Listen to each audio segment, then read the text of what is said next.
I'm going to take it down here and just pull the box up. It's heavy.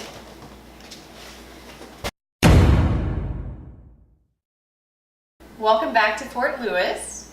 Today I would like to show you how we begin a batch of wine. We've ordered a 6-gallon batch of Pinot Noir from a company called Midwest Brewing Supply. They're not a sponsor, we just like their product. I want to show you what comes in a wine kit, the first steps, and then later we'll check in as the progress develops. But first we're just going to start by unboxing the kit, and I can kind of show you the pieces that come with it and what we do to get it going.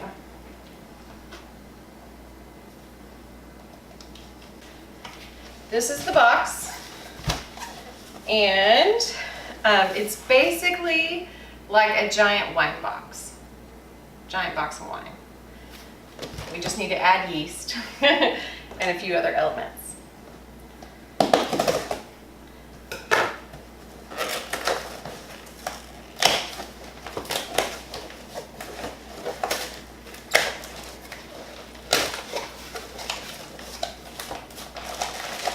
Inside each kit, you'll find everything you need to make a batch of wine from start to finish.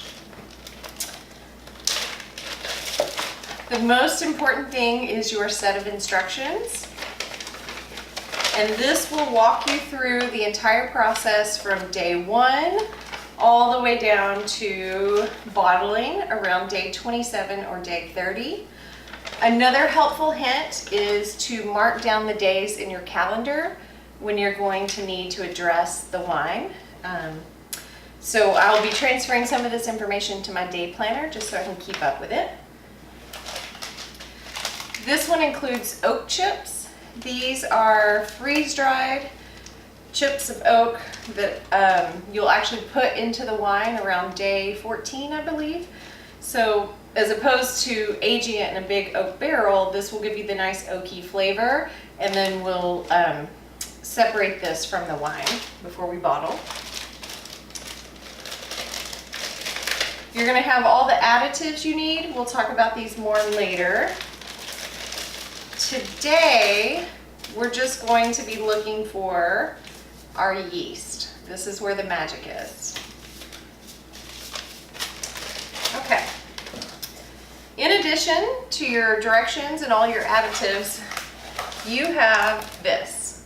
This is Pinot Noir grape concentrate, and it is very strong, it stains, it's very heavy, and it's a little bit cumbersome. I'm going to pour it into my carboy. This is called the Big Mouth Bubbler. The Big Mouth Bubbler, this is a plastic vessel. It only stays in here for a little while, and then we're going to move it to a glass carboy. I've already taken the time to sanitize all the equipment I'm using today.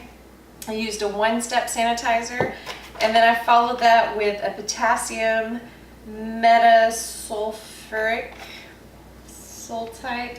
I don't know. This kills any wild yeast that may be in the air or on your equipment so that it doesn't contaminate the yeast strain that we're putting into our juice. So everything that I'm using today has already been sanitized. I've got it's called the primary fermenting vessel. That's this thing right here. I've also got an airlock that I've sanitized, and as we're fermenting, things are really going to start bubbling and going crazy. This is going to let excess gas leave my vessel, but no outside air come into the vessel. So this is very handy, and then I've also sanitized a giant spoon so that I can stir and activate it and get it going. So our first step, clean and sanitize, we did that. Now we're going to carefully pour the contents of this bladder of wine or bladder of juice into this vessel. So I'm going to move down here to the floor and do my best not to make a giant mess. Okay, we're going to add our juice concentrate.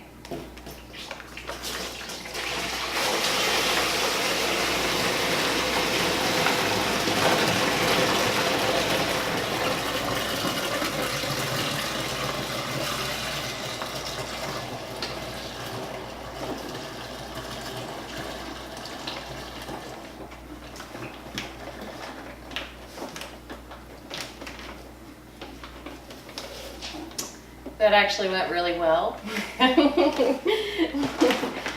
Typically, I end up throwing it somewhere on the counter, on me.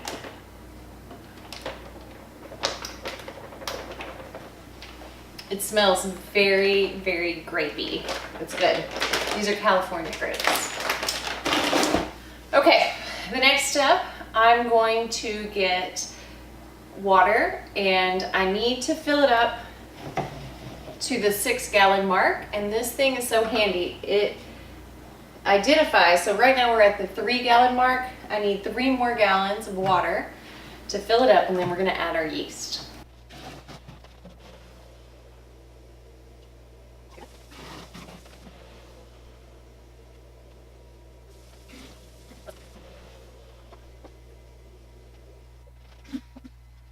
So we have filled the vessel up with the bladder of grape juice, and the remaining part is lukewarm water, and we have filled it up to this 6-gallon mark. So I just want to stir it together so that the water and the juice are evenly distributed.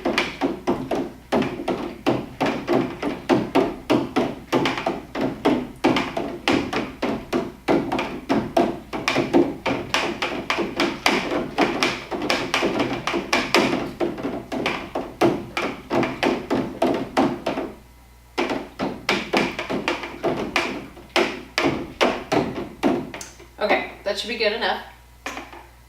The next step is to add our yeast, and we're simply just going to sprinkle it on the top. It couldn't be any easier. Okay, we have our packet of yeast. There's no prep work for this. You simply sprinkle it on.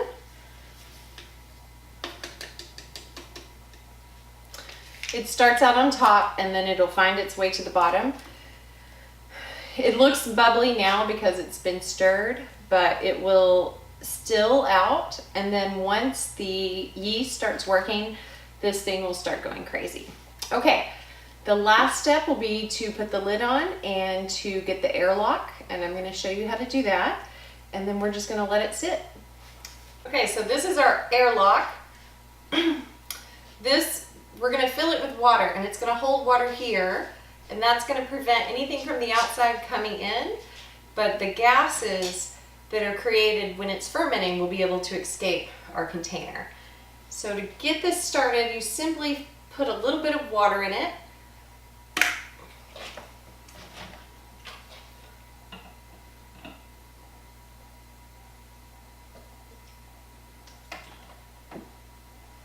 Okay, and there are lines on the airlock that tell you the maximum level, which I have exceeded.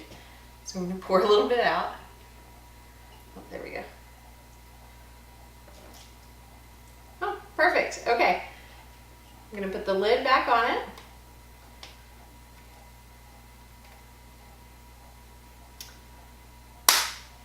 it. The lid to my vessel has a hole that this will fit in perfectly. So we're going to put the lid on and then sink the airlock in it, and then we're good to go. All right, so I'm going to put my lid on nice and tight. And I want to work the airlock in.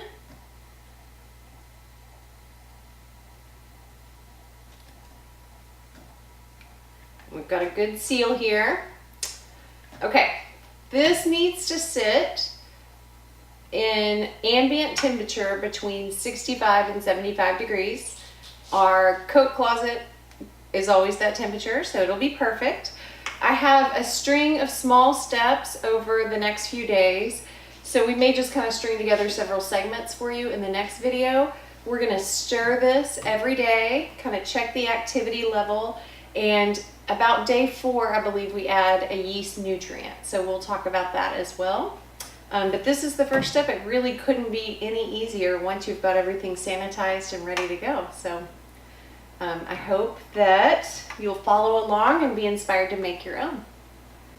If homemade wine making interests you, you can click on the little bell on YouTube and you'll be notified of new videos, and there will be several coming up. If you like this video, please like it and tell your friends about it, and you can subscribe to my channel. I'll see you again soon.